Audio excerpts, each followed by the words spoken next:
They called him a servant. He is my true son. Do not let that boy leave. The queen's darkest secret began to unravel. The story will leave you questioning everything. The entire royal court burst into laughter when the old king pointed at the palace servant and whispered, "Everything I have belongs to him." But the laughter died the moment the king spoke his final words. Within seconds, swords were drawn, the queen screamed, and a secret buried for 25 years exploded across the kingdom.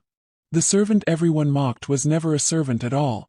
He was the prince they had stolen from the throne. For powerful African royal dramas, subscribe and turn on the bell. What would you do if the servant was the true prince? Tell me below.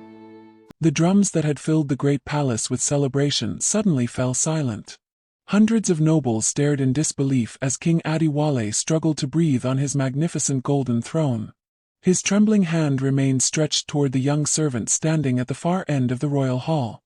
No one understood why the king's fading eyes searched only for him while his own crowned son stood beside the throne. The servant, known throughout the kingdom as Kofi, lowered his head in confusion.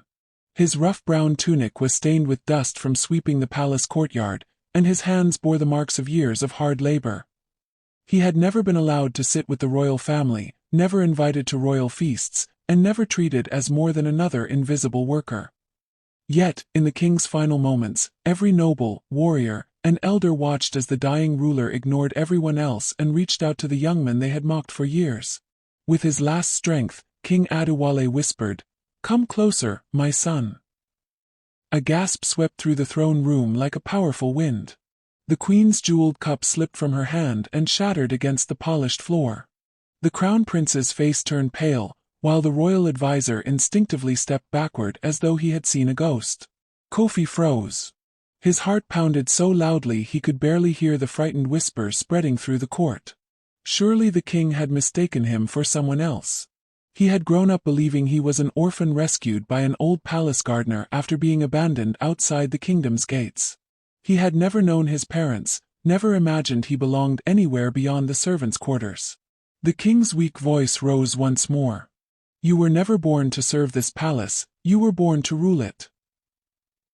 The throne room erupted into chaos. Some nobles shouted that the king had lost his mind. Others demanded the royal guards arrest the servant immediately.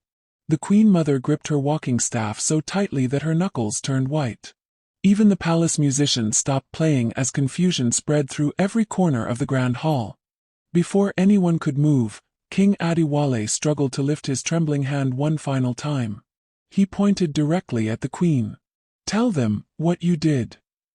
His head slowly fell to one side. The mighty king was dead. Silence swallowed the palace. Outside, the royal drums changed their rhythm, announcing to the entire kingdom that their king had joined his ancestors. Villagers dropped to their knees. Traders abandoned their stalls. Warriors removed their helmets in mourning.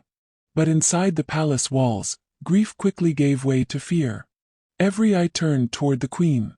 Her face, usually calm and regal, was drained of all color. Tears filled her eyes, but they were not only tears of sorrow. They were the tears of someone whose darkest secret had finally begun to surface. The crown prince stepped forward, his voice shaking with anger. "My father was delirious. His illness confused his mind. Guards, remove this servant from the throne room before anyone believes these lies." The guards hesitated. For years, they had obeyed the crown prince without question. Yet none of them could ignore the king's final command.